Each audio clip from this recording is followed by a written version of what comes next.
Welcome to a new recap episode of The Knight Who Returned with a God. Please remember to subscribe to the channel and turn on the notification bell to not miss any more videos. Hari sighed and stood in a fancy, modern estate with a small serving scale. On the scale, there was a serving dome, some wine, and a few glasses. Hari stood rooted in front of the scale, wearing a very tired, almost lifeless expression. She had dark circles under her eyes, and her hair was disheveled. For days had passed since Leon returned to Earth. It may have been a short time, but a lot had happened during that time.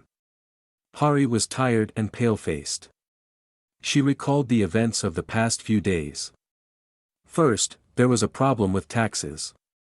Still in the wheat field, Leon angrily asked her why, as a king, he should pay taxes to another nation and how they dared to ask him such a thing. In response, Hari suggested that he could pay in mana stones instead. Leon replied that a king doesn't count his wealth and questioned why they were even discussing money. That was a task for people beneath him. Leon then simply left Hari standing there and had no interest in discussing money any further. Hari was confused and didn't know how to handle the situation, so she just stood there and said nothing. They also gained new followers to spread the divine power in their land. It was a group of elderly individuals whose best days were already behind them. They asked him how much they would have to pay. Leon responded with an outrageous amount, stating that they would have to give about 90% of their earnings. Without shame, he asked with an incredible sense of entitlement how generous he was, expecting praise from the older men. However, they only replied that the taxes and upkeep costs were already too high, and they could never give 90% of their earnings. They couldn't imagine doing that and stood just as puzzled as Hari when Leon lost interest in talking about money. Leon countered the statements of the older gentlemen and ladies, questioning why, as followers of the deity, they should be concerned about suffering from hunger. He explained that his guild would take care of their well-being, including living costs such as food. Hari then showed a piece of paper with a sum written on it to illustrate that the blessed rice had a very high, absurd value. The older individuals looked at the piece of paper and saw a selling price of 1,500,000,000 won per 80 kilograms of rice. They admitted that this was a very high amount and wondered how much they would have if they gave away 90%. Leon didn't laugh outwardly but was inwardly pleased that the older people had found some faith again. However, Hari's biggest problem was Leon's residence. She first brought him to a nice apartment, but Leon didn't like it at all. He immediately yelled at Hari and asked how she dared to bring him to such a place. There was no artwork hanging here, and he sarcastically compared his situation to a battlefield, asking if he was there. Angry, Leon demanded a luxurious bed, servants who would be ready at all times, and artworks that he could admire whenever he pleased. As a result, Hari had to make phone calls until 2 a.m., tears streaming down her face, apologizing for calling so late, and searching for a suitable 5-star hotel to rent a suite. When they finally arrived at the luxurious 5-star suite, Hari threw herself to her knees before Leon and begged for forgiveness. They reached a compromise that the suite must have an artwork or ceramic piece that would satisfy Leon's appetite for art. She pleaded with Leon majestically to finally go to sleep. Back in the present, Hari wheeled her serving cart into Leon's suite and announced her arrival. She politely asked if His Majesty was doing well. Leon sat in an armchair, gazing out of his panoramic window towards the skyline. Hari reminded Leon that it was time for breakfast. Leon then asked if she had already eaten. Hari replied that she hadn't eaten anything yet. Somewhat condescendingly, he responded that she should eat if she could, that she shouldn't just go around skipping meals. Sweat dripped from Hari's face as she agreed, wanting to avoid further events. She lifted the serving dome and revealed Leon's feast that was hidden underneath. There was meat, salad, and much more. Everything looked very delicious. As she looked at the food and felt her hunger grow even stronger. She also found the food very appetizing and thought of making herself a sandwich later. Leon, wearing a beige coat and holding a glass of red wine, wanted Hari to sit down. She was astonished and startled, looking around in confusion. She wondered if Leon now wanted to share his meal with her and had slight hopes. Leon asked what she was doing as she already sat down in front of a plate and rubbed her hands in anticipation, ready to dig in. Hari apologized, and Leon explained that he just wanted to make sure the ribs were easy to eat.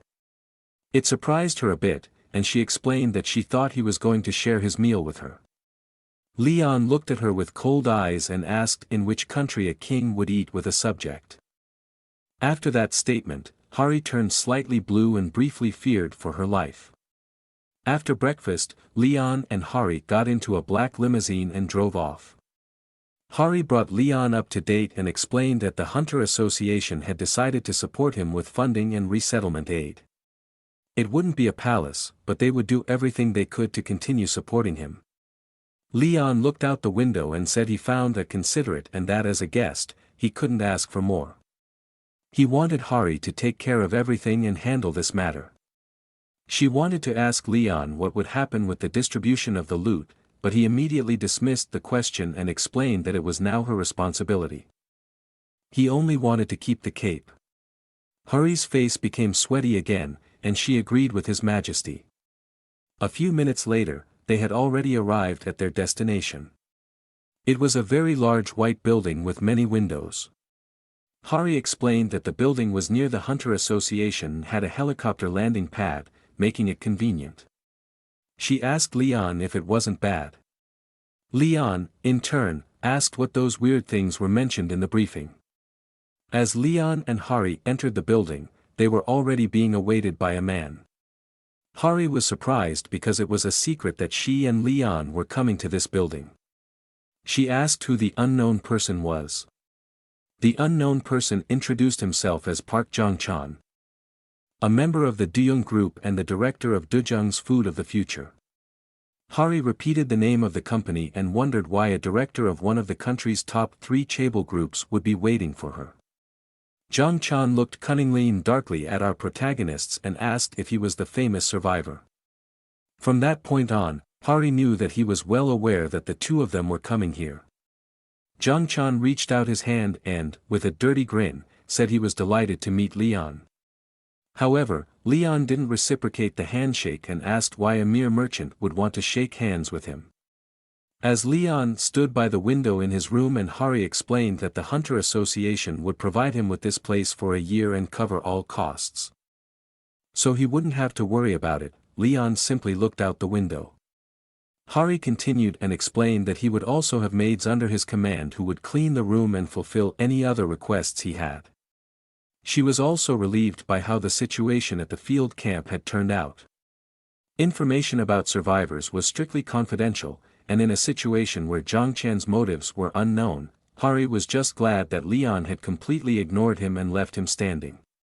Hari asked Leon what he thought Jong-chan wanted to see him for. He replied that there was only one reason why a merchant would come to someone. Leon believed that he was only interested in personal profit. Hari wondered what he could mean by profit but quickly understood that it must be about the blessed rice. Due to the urgency of the situation, information management wasn't as good as it should have been. A streamer recorded the situation, and of course, the Hunter Association asked him to take the video offline, but Hari noticed that he kept re-uploading it. She looked at her phone incredulously. The streamer's name was Farmer Mr. Park, and he had 49,800 subscribers. Jong-chan also watched the video of our streamer and insulted Leon as a small, arrogant savage. He gritted his teeth and looked angrily at his phone. Jong-chan asked a lab technician if he had really tested the effect of the rice and if it was genuine. The lab technician confirmed it. Jong-chan continued with his question and questioned the competence of the lab technician. He wanted to know if the effect would also have an impact on humans, not just rats, as there was no guarantee for that. The lab technician agreed. His secretary interrupted the conversation and informed Jong-chan that she had located the owner of the field.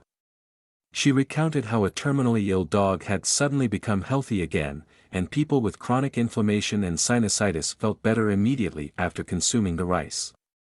Even minor and more serious illnesses throughout the village were cured after people ate the rice. The secretary further explained that they didn't have any documented data from human tests yet. But the effect had been more or less confirmed. Zhang Chan had his dirty laugh on his face again and folded his hands in front of him. He then became angry and thought about Leon, who dared to call him, the director of the Deung group, a mere merchant. The secretary reminded Zhang Chan that they had to get their hands on the rice because its powers were limitless. Zhang Chan was aware of that and began to devise a plan to meet Leon again. However, still full of anger, he slammed his hand on the table to express his rage. In the same breath, Zhang Chan wondered how he could dare to look down on him. Angry, Zhang Chan thought that Leon was just as arrogant as all the other survivors who thought the world they lived in was the best. Surrounded by a sinister aura, he set about devising a plan to overwhelm Leon with a cultural shock.